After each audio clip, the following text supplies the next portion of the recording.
Olá!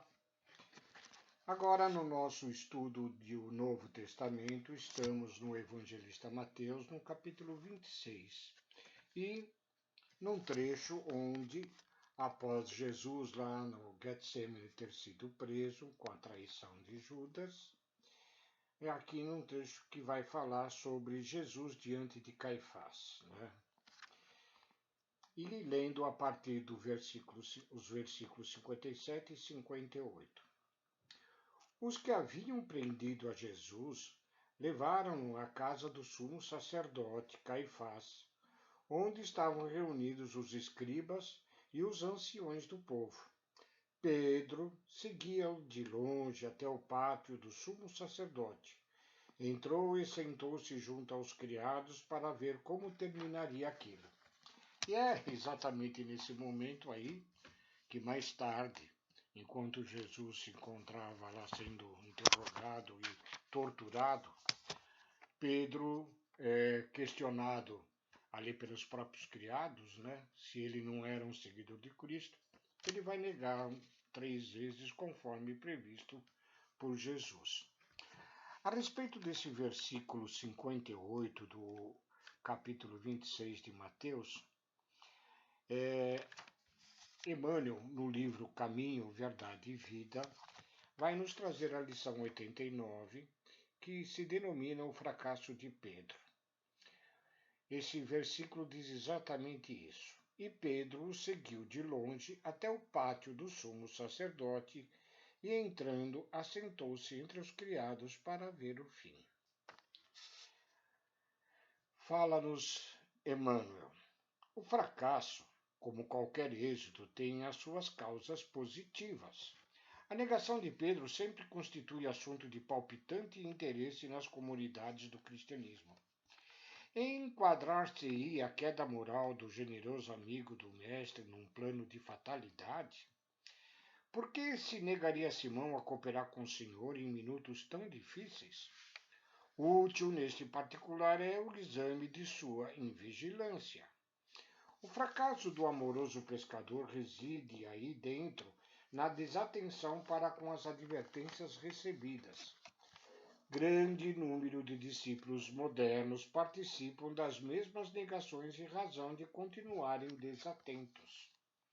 Informa o Evangelho que naquela hora de trabalhos supremos, Simão Pedro seguia o Mestre de longe, ficou no pátio do sumo sacerdote e assentou-se entre os criados deste para ver o fim. Leitura cuidadosa deste texto esclarece-nos o entendimento e reconhecemos que, ainda hoje, muitos amigos do Evangelho prosseguem caindo em suas aspirações e esperanças por acompanhar o Cristo à distância, receosos de perderem gratificações imediatistas.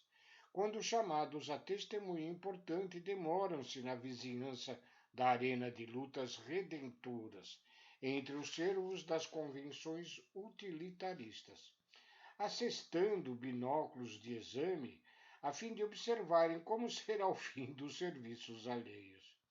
Todos os aprendizes nessas condições, naturalmente, fracassarão e chorarão amargamente.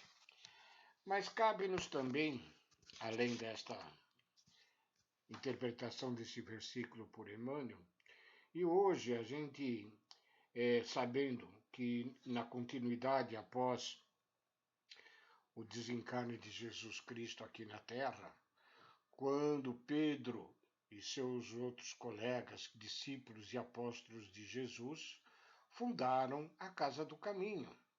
E a Casa do Caminho foi o princípio marcante do início do cristianismo aqui na Terra. Evidentemente que eles também participavam na região da Judéia, fazendo as pregações da Boa Nova. Mas é na Casa do Caminho que vai acontecer os fatos mais preponderantes, onde aparecerão Estevão, que se torna o primeiro grande orador cristão e também o primeiro mártir, né, que foi condenado à lapidação por Saulo de Tarso, que depois, na sua conversão às portas de Damasco, se torna igualmente também um frequentador e um trabalhador do Cristo, fazendo em suas viagens a fundação de diversas comunidades em torno da Boa Nova, né?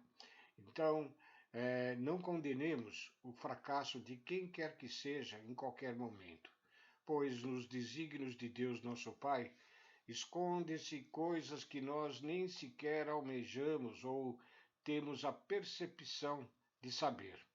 Era importante que Pedro, naquele momento, também não fosse preso para dar continuidade à obra do Cristo.